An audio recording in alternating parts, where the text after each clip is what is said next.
What's up, everybody? I had a couple of requests to do or to make a video on how I'm gonna can my hamburger. This is a first for me. I've done canning meat before, but I've never done hamburger. So this is the way I'm gonna be doing it. I have about 20 pounds of ground venison here that I'm warming up. This might be the most difficult part, really. I started it all in this great big pot, but I put it into two separate pans just to speed the process up. And from my understanding, you want to get this to where it is about 80% cooked. And once it's about 80% cooked, that's when we're going to transfer it into the jars. I'll just show you some of the other stuff I'm doing. My lovely wife, she stacked all my jars in the oven. I'll heat this oven up. All the jars are clean, but I'll just heat this up to 240 to get the jars warm and finally, like a final sterilization. And you want to put, when you're canning hot stuff, you want to put it into hot jars. So I'll be pulling the jars out of here, and all my lids and rings, I'll have them in a pot of warm water. This is my sister's canner. It'll hold 20 pint jars. So hopefully I'm going to get all this meat into 20 jars. So we'll see how this works out. Okay, doing it in two separate pans really helped a lot. It's about, I'd say 80 to 90% cooked here. There's still some pink stuff in here. And you want to cook it first, or like if you just can't cold pack raw hamburger into your jars. Well, you could, but it's going to cook it like solid, like a meatloaf, and you'll never get it out of your jars without digging at it forever. So you got about 80 to 90% cooked. I'll be pulling this off the burner, just putting a lid over this. It'll stay pretty warm. I got my lids and rings heating up in some hot water here. I got a kettle for hot water here, and I'm going to get my canner set up on this burner right here in a minute or so. I can still even see pink juice back in here. So yeah, so we're gonna get ready to be putting this into jars pretty soon. I got my little funnel thingy here, whatever. I'm not even sure if it has a specific name. I'm also gonna put a tiny scoop, maybe a half teaspoon of this, some type of bouillon seasoning in each jar to see if that helps at all. All right, I'm gonna grab a jar out of the oven.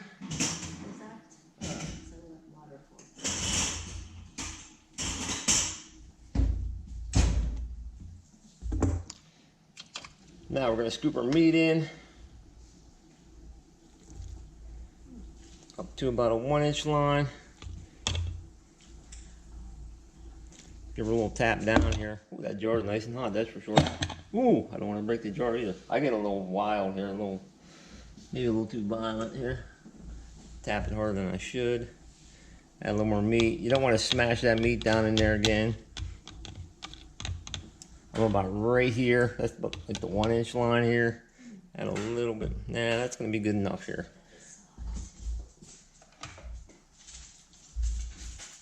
Add hot water. Go right up to the 1-inch line there.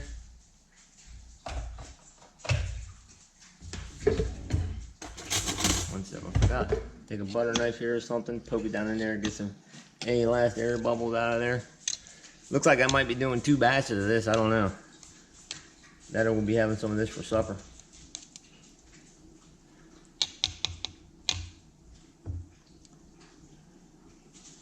Grab that or not. Yeah, my hands are a little tougher. Take this over to my lovely wife. She's gonna scoop a tiny portion of some beef bouillon in here, or whatever it is.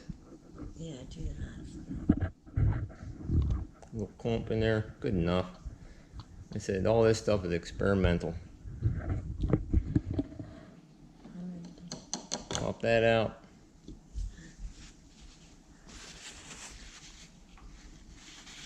Make sure we got everything cleaned off here.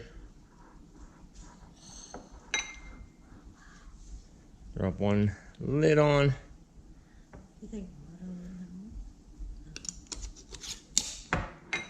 And this is where I gotta talk to myself too. I like to tighten things a little over tight, just a little snug right there. Over here, this water's been heating up. Set this in here. Now we're gonna put 10 jars in the bottom here. Put a separating rack on top, and then put 10 more jars on top. We'll see if my 20 pounds works out the way I planned it or not. I'll show you this once it's all full here.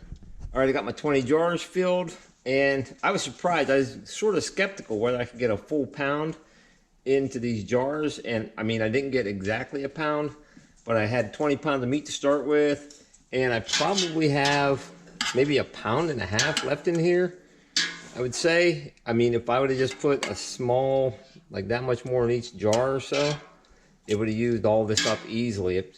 So I should have been a little more, I don't know what, aggressive. I should have just put just a tiny bit more. So if you're doing this, and like 1 pound per jar will work, but you just put I don't know, it's sort of hard to explain until you try it. But I think I got the feel of it, what it's going to be like to get 1 pound per jar now.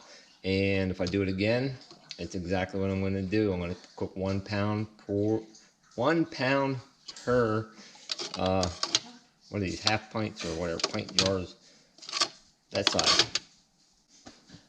And what, we got some extra hamburger left over, no big deal. Got some stuff out, we're just going to put it in this pot and make a pot of chili for a couple days for me and my beautiful wife over there. I'm going to put the lid on here now. We can line up our arrows.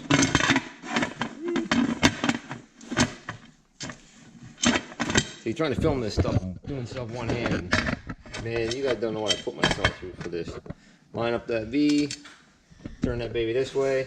Already got the lid on here now, and we'll let this get boiling inside of here. This will start steaming out of this little vent hole here, and you let it go for about 10 minutes at least, venting out of here before you put the weight on here. I think this is a 15-pound weight. I should get a smaller one eventually.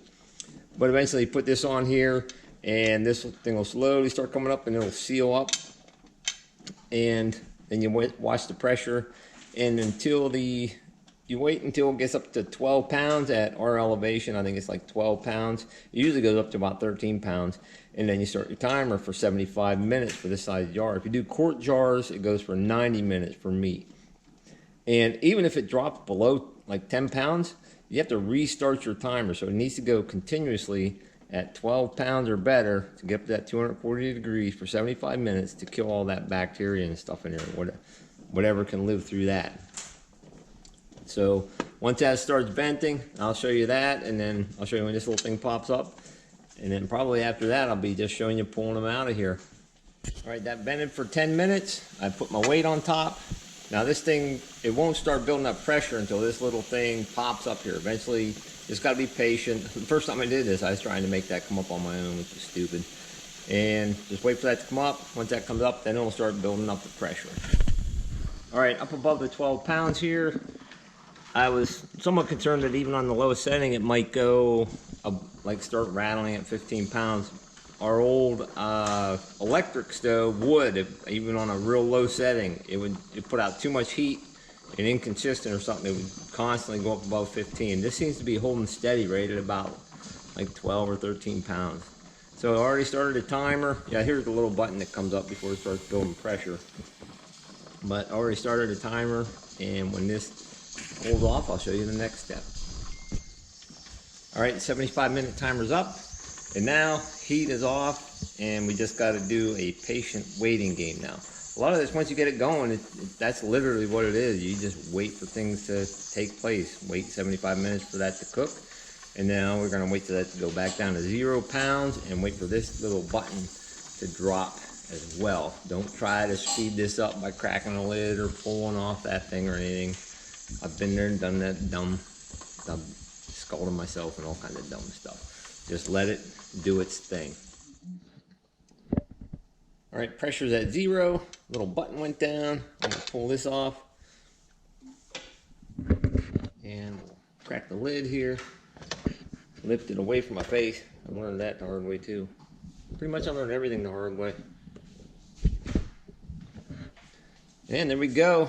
20 jars. Getting the thing all steamed up here. Don't wipe this off. Probably about, I would say 3/4 to probably about 0.75, 0.8 pounds in each. Like I said, you could easily get a pound in there if you just push it in a little bit. So I'm gonna grab my, what do you call it, jar grabber thing here. If I can get a hold of one of these.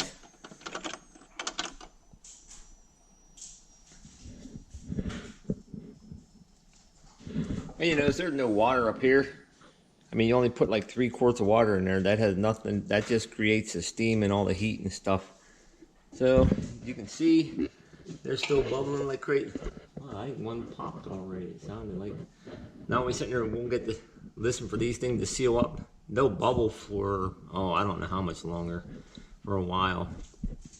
And then once all these seal up, I'll take these rings off the top, and then I'll clean off anything around the edges here, just to make it nice and clean. And then I'll just store them with just the actual lids on, not the ring. Does this take longer than wrapping it up and putting it in the freezer? Absolutely. Is it messier? Oh, look at my stove. I gotta clean that now.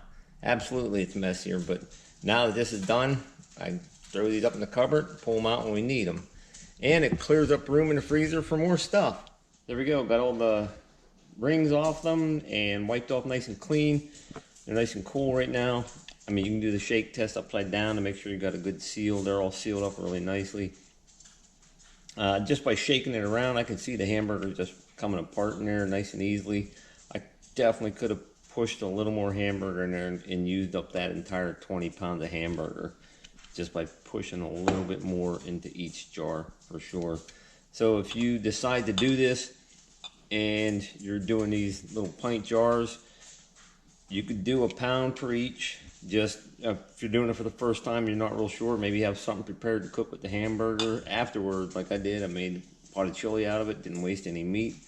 But yes, you can definitely get 1 pound in them, I think. So hope you all enjoyed this video. If you got any good tips or information off of it, hope you give me a thumbs up or a quick comment. Or if you got any tips for me, I'm relatively new at canning, and if you got any tips or suggestions for me, please let me know in the comments. Appreciate y'all for coming along and watching. Hope you all have a blessed day and stay safe, everybody.